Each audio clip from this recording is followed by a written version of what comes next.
സമൂഹത്തിലെ സാമ്പത്തികമായും സാമൂഹികമായും പിന്നോക്കം നിൽക്കുന്ന അശരണരും നിരാലംബരുമായവർക്ക് കൈത്താങ്ങുന്ന നിലക്കാണ് സർക്കാർ സാമൂഹ്യ സുരക്ഷാ പെൻഷൻ നൽകുന്നത്. സാമൂഹ്യ സുരക്ഷാ പെൻഷനുകൾ, ക്ഷേമനിധി ബോർഡ് പെൻഷനുകൾ, സർക്കസ്, അവശ കലാകാര പെൻഷനുകൾ എന്നിവ നിലവിൽ പ്രതിമാസം 1600 രൂപയാണ്. ഈ തുക മുടക്കം കൂടാതെ ജനങ്ങളിലേക്ക് എത്തിക്കുക എന്നത് വളരെ പ്രയാസകരമായ ദൗത്യമാണ്.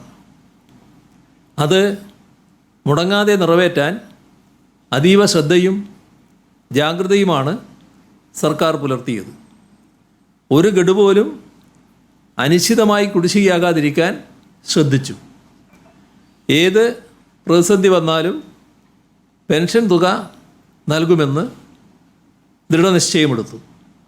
ഇപ്പോൾ സർക്കാർ നിലവിലെ പ്രതിമാസ പെൻഷൻ 1600-നോടൊപ്പം 400 രൂപ കൂടി ഉയർത്തി പ്രതിമാസം 2000 രൂപയായി വർദ്ധിപ്പിച്ചതായി പ്രഖ്യാപിക്കുകയാണ്. പ്രതിവർഷം 2000 രൂപ മാസം പ്രതി കൊടുക്കുമ്പോൾ പ്രതിവർഷം ഏകദേശം 13,000 കോടി രൂപയാണ് ഈ ക്ഷേമ പെൻഷൻ വിതരണത്തിനായി സർക്കാർ നീക്കിവെക്കുന്നത്.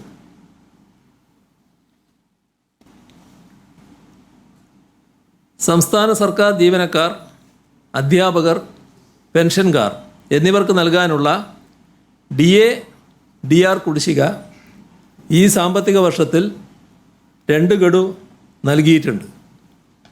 കോവിഡ് കാലത്തെ സാമ്പത്തിക പ്രതിസന്ധികൾക്കിടയിലും പ്രഖ്യാപിച്ച മെച്ചപ്പെട്ട ശമ്പള പരിഷ്കരണത്തിൻ്റെ ആനുകൂല്യങ്ങൾ ലഭ്യമാക്കാൻ സർക്കാരിന് കഴിഞ്ഞിട്ടുണ്ട്.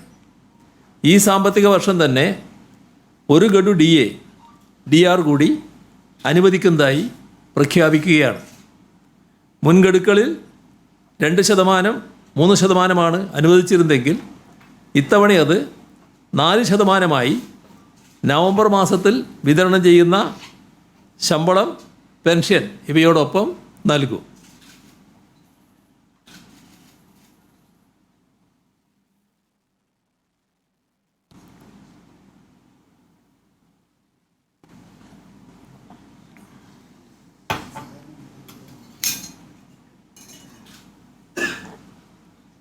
സംസ്ഥാന സർക്കാർ ജീവനക്കാരുടെ 11ാം ശമ്പള പരിഷ്കരണ കുടിശ്ശികയുടെ 1ഉം 2ഉം ഗഡുക്കൾ ഈ വർഷം നൽകിയിട്ടുണ്ട്. 3ഉം 4ഉം ഗഡുക്കൾ ഈ സാമ്പത്തിക വർഷം തന്നെ അനുവദിക്കും. 2006 ഏപ്രിൽ 1-ന് ശേഷം ഈ കുടിശ്ശിക തുക PF-ൽ ലയിപ്പിക്കുന്നതാണ്.